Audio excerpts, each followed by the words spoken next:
we can still have performance this way. KVM has something known as an IRQ FD, which is kind of the complement of an event FD. So you set up a file descriptor, and when you trigger that file descriptor, you can cause something to happen in the kernel. In this case, we set up KVM to trigger an interrupt directly into the guest when that file descriptor changes. So we can make use of this in QEMU. QEMU kind of wires the two back to back so that we can effectively bypass QEMU whenever we get an interrupt. So the easy path that we were talking about previously with message signal interrupts is really easy to bypass QEMU, and this is basically the same path that vHost uses for high-performance VFIO networking. So back to the legacy interrupt problem. We don't know when that EOI happens. We don't know anything beyond the PCI bus. So if we're a VFIO driver, we trigger this interrupt into QEMU, and we mask the interrupt so we don't denial of service the host. But how do we know when to turn it back on?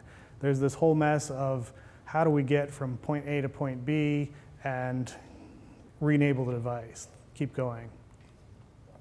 So what I propose is a few new interfaces for that. First of all, we need EOI notifiers. We need some way to signal when the virtual CPU has written an EOI to the APIC and say we're done. That allows us to go back into the device driver and re-enable interrupts and keep going. The QEMU model for this is effectively that it really expects emulated devices in here. So the emulated device knows when the virtual machine is reading and writing the config space registers to handle the interrupt. And the device model can then re-enable the interrupt or deassert the interrupt on the virtual PCI bus. We don't have that benefit when we're doing device assignment because we don't know what accesses to the device are causing the interrupt to be deasserted. So when we get that EOI, we know we can deassert that interrupt and unmask it in the host. The next problem is, how do I know what EOI I care about? So we need a way to translate a PCI interrupt that we know from the device config space into a system level interrupt. So I propose a simple little get IRQ interface here because we already have a PCI set IRQ and map IRQ interface on the PCI bus. So this is just a way for the device to say, here's my PCI address, tell me how this translates via the chipset to a system-specific address space. And the final little quirk in the puzzle is that x86 actually allows guests to change these mappings. Via ACPI interrupt links, the guest can say, what used to be PCI-A routed to interrupt 10 is now routed to interrupt 12. And we need to know when that happens so that we can change our routing. So yet another notifier that VFIO gets signaled when this interrupt routing changes. It can go back through and say, what's my new IRQ? Did it change? If it changed, I can register a new EOI notifier, and then life is good. Question. Yes? Why not simply not support those methods and disallow those that reprogramming? Legacy support. What's GSI? Sorry. Let me get to this one first. So I guess it's just simply the ACPI interrupt model allows interrupt links, and our current setup is set up to allow devices to change or allow guests to change the interrupt routing.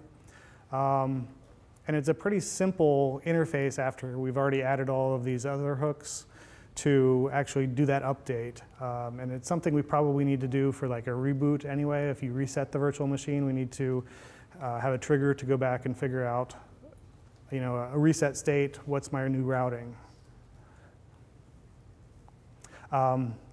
GSI is an ACPI specific term, but I hope that it's... No, it's not. It's not? It's not. Excellent.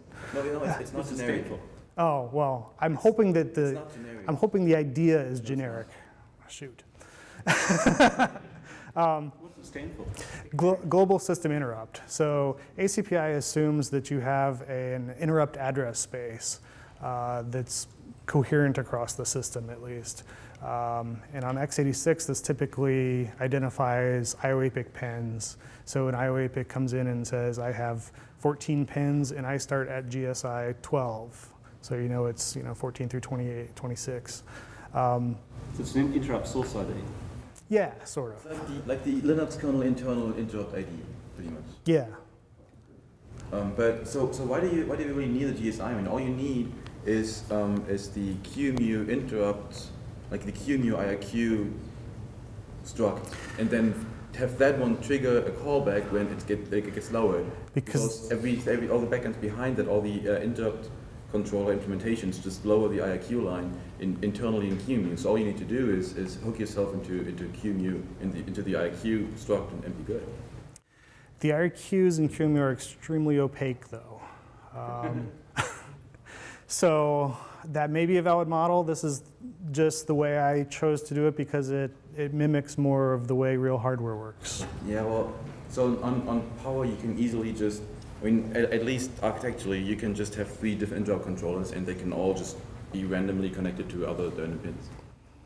Right. And you don't have a global namespace.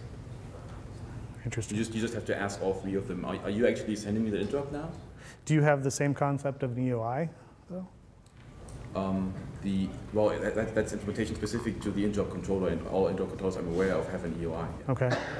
Otherwise, you can't handle level interrupts. Really. Right. Okay. So we're going to get to, there's a lot of things we need to hash out in a BOF, including the IOMMU architecture that I don't think I've gotten to yet. I think that's next. So those kinds of things we definitely need to work out because we do want this to be ubiquitous and useful for things other than x86. This is my attempt at making it generic and see where it goes. Can you share a legacy interrupt between an assigned device and another device? Can you share an interrupt between assigned devices and other devices? Legacy. In certain instances, yes. If they support PCI 2.3, it has an interrupt disable bit that allows you to interrupt the legacy interrupt for that device, so you can hide it. If you don't support that level of PCI, then no, you have to have an exclusive interrupt. And Chris is telling me I'm running out of time, so I'm going to move on pretty quickly.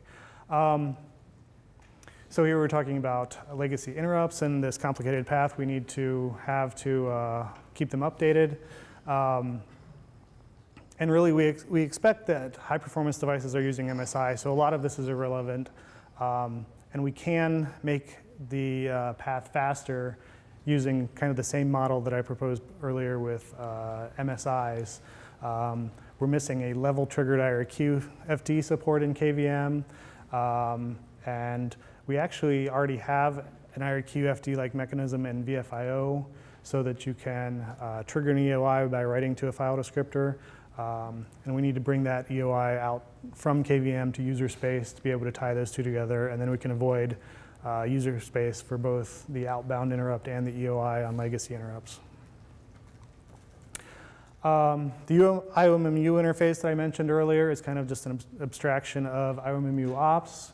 You open this character device and you get a domain. You can then call an ioctl into VFIO to set a device to make use of that domain, which is just an abstraction of IOMMU attach and detach. And then you do mappings via the VFIO device, which is another point of controversy. But the reason we do that is because it enforces the ordering that you have to attach a device to a domain that sets the capabilities for the domain, and then we know how to do mappings. So one of the things we'd like to clean up is being able to do mappings through the IOMMU device itself, and hopefully some of the things that fall out of the power discussions will make that work. Quick example of how we might use that. You can either share a domain, opening it once and setting it for multiple devices, and then do mappings through one of the VFIO devices. You can also have a model where each device can be in its own domain, so you can have some isolation. On x86, there's not a huge benefit to this isolation because each domain is mapping the entire guest address space.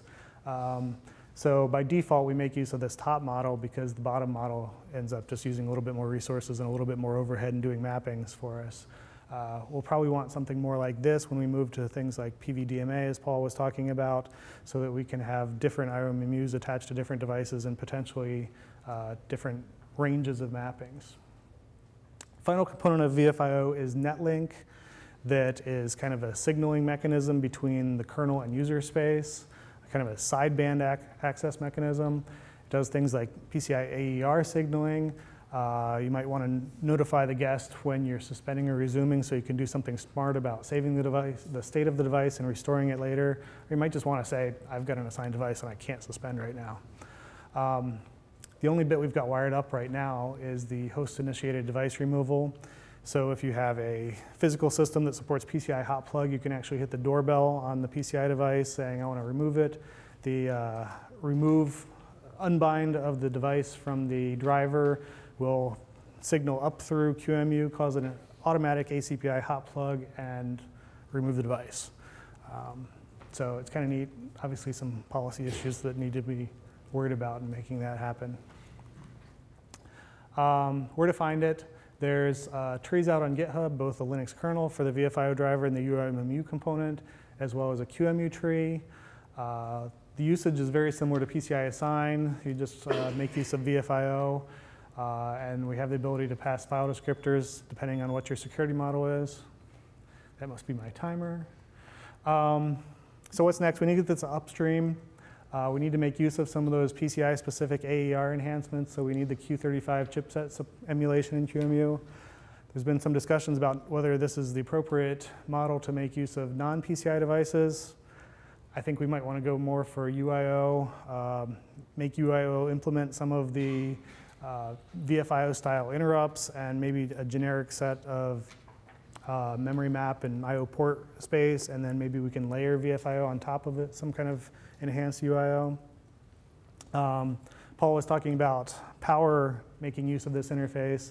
One of the major differences there is the IOMMU models that between the two systems. On current x86 platforms, we have very advanced page table driven systems, and we can map entire guest address spaces into the IOMMU. And we have very fine granularity of this function has this set of page tables versus the partitional endpoints where you're saying this group of devices have granularity of visibility in the IOMMU. Power's got a number of other issues that I'll skip over.